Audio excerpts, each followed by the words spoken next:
game drive tracks the shoreline of the Chobe River. The river forms the northern boundary of the large Chobe National Park and also the border between Botswana and Namibia. At the end of a drive, one can use the comfortable tar road back to the starting point.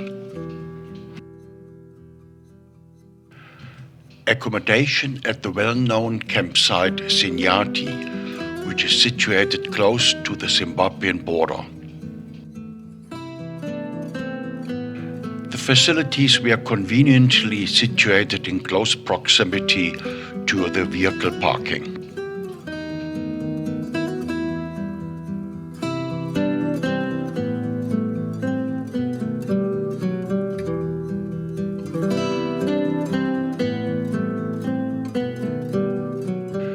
The camping spot was situated at the far end of the camping site.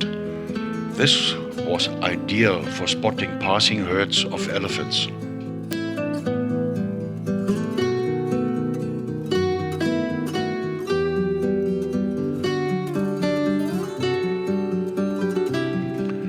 Driving around in the national park requires a 4x4 vehicle. To successfully navigate the sandy stretches, the tire pressure should be reduced to approximately 1.6 bar.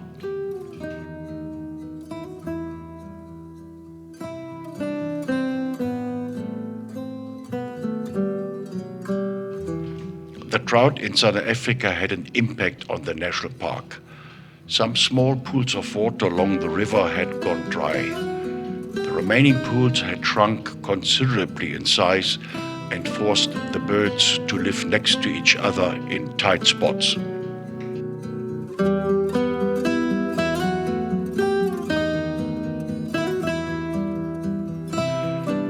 The marabou cannot really be considered a water bird.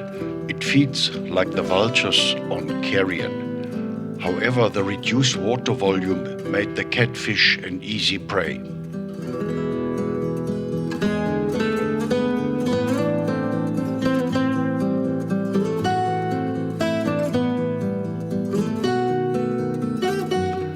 I had never seen so many water birds so close to each other.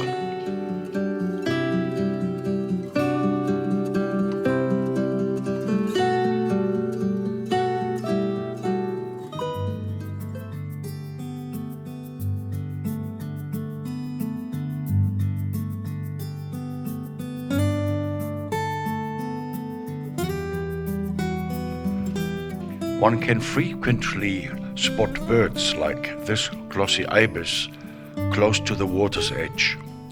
Due to the water level, it had no problem to wade right through the middle of the pond.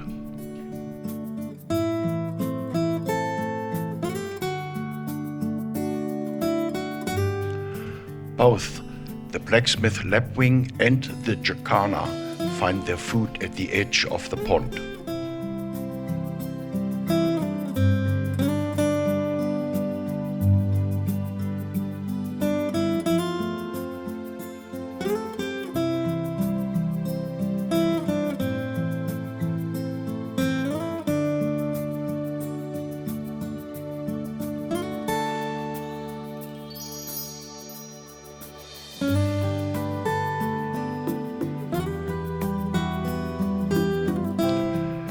The open-billed stork is specialized in water snails, and it doesn't take long, and it has got one.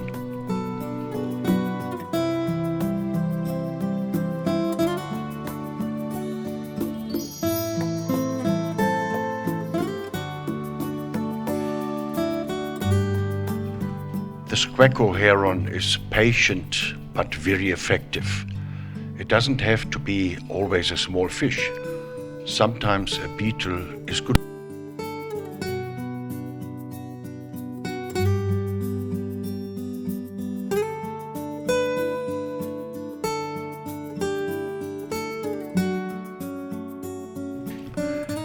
Never had I seen such density of herons and storks in one place, but the scarcity of food dictates behavior.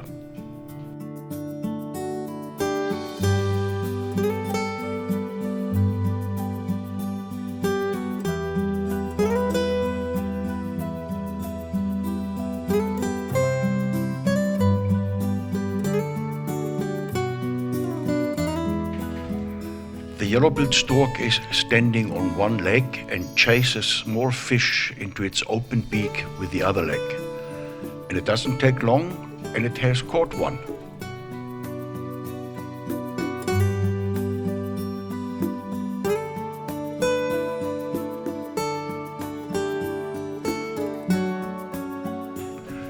With so many hunters in a confined space, it is difficult for the prey to escape.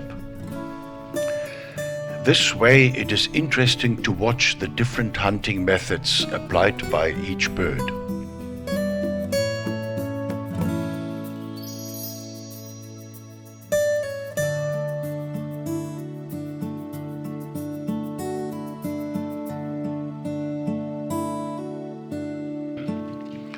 The white-crowned lapwing is mostly found in the vicinity of water, despite the fact that it finds its food outside of the water.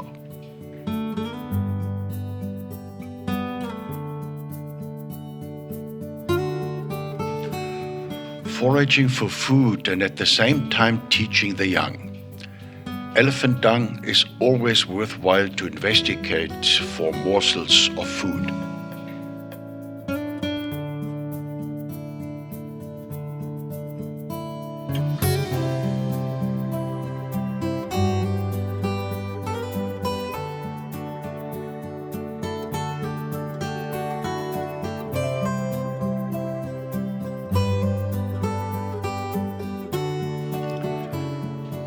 Where in the animal kingdom do mothers offer a free ride on their back?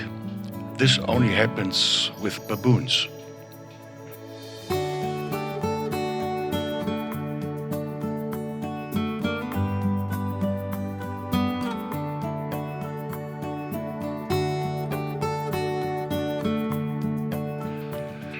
Lions do what they tend doing sometimes 20 hours a day, resting to restore energy for the next hunt.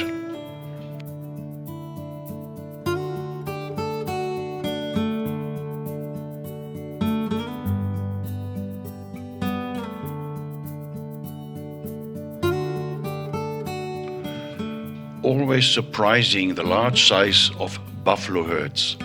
Some herds are 1,000 heads strong. The Chobe National Park is famous for this.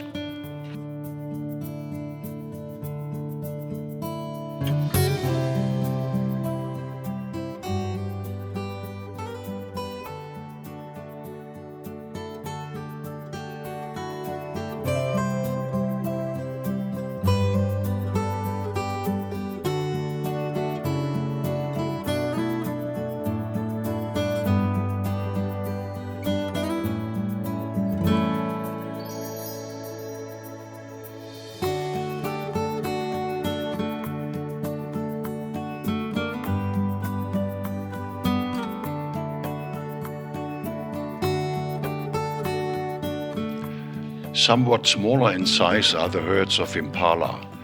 However, also here one can come across herds of several hundred animals.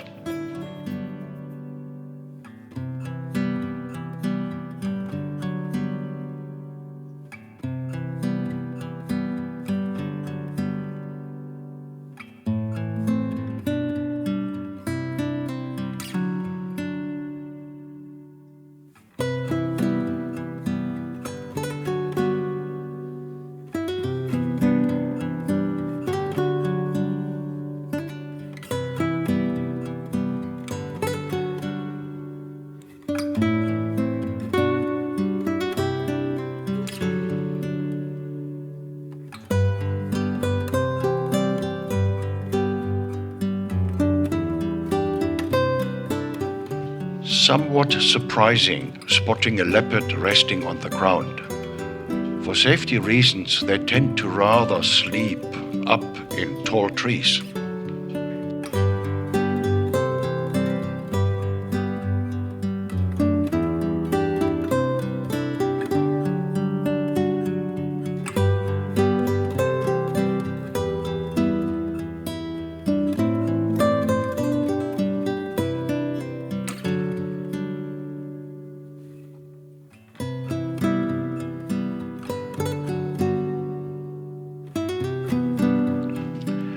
In the heat of the day, lions prefer lying in the shade of bushes and trees.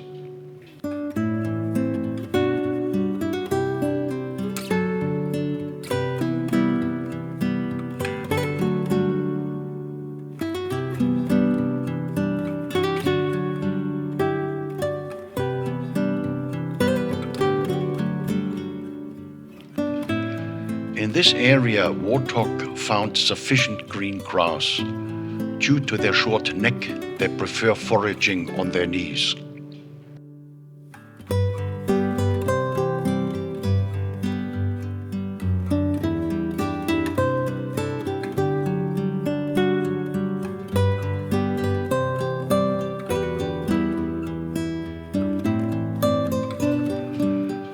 Being cold-blooded, crocodiles prefer to warm up in the sun outside of the water.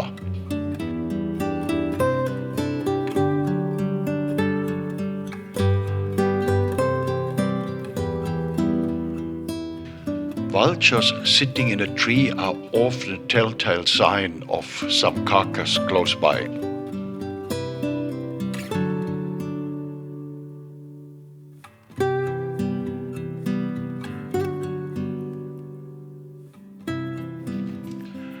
And here it is in form of a dead elephant.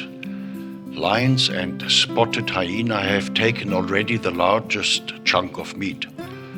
Now it's over to the vultures and marabous to share the rest. Thereafter, ants will remove anything what is left down to the tiniest bit.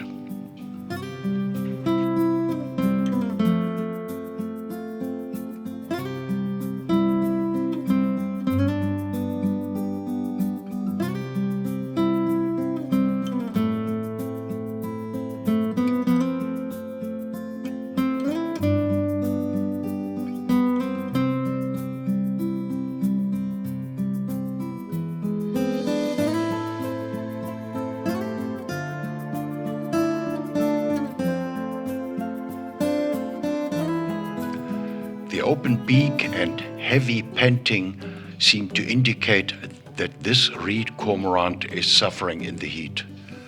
During this game drive, temperatures were peaking at 38 to 39 degrees Celsius.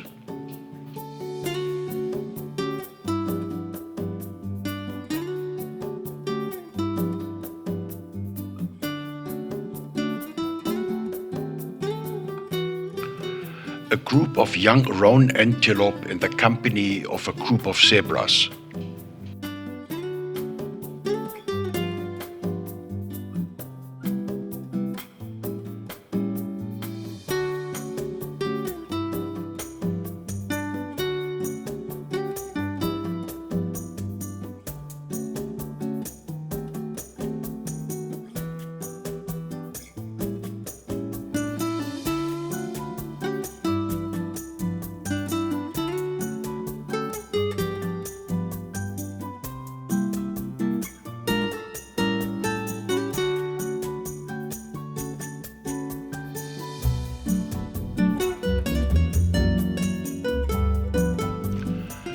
A kudu bull.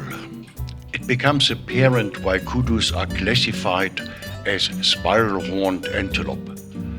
It is also clearly visible that kudus are browsers or leaf eaters.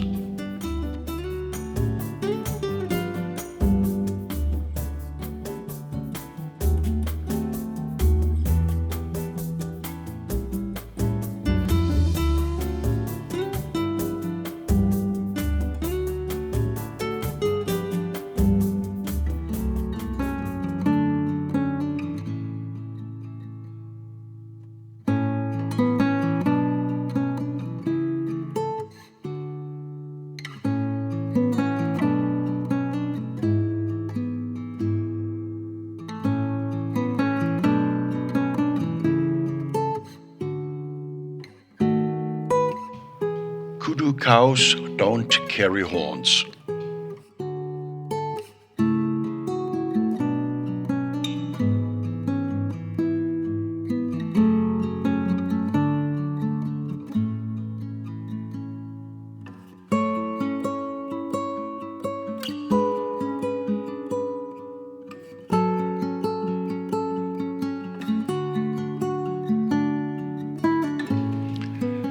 The African fish eagle is an impressive bird.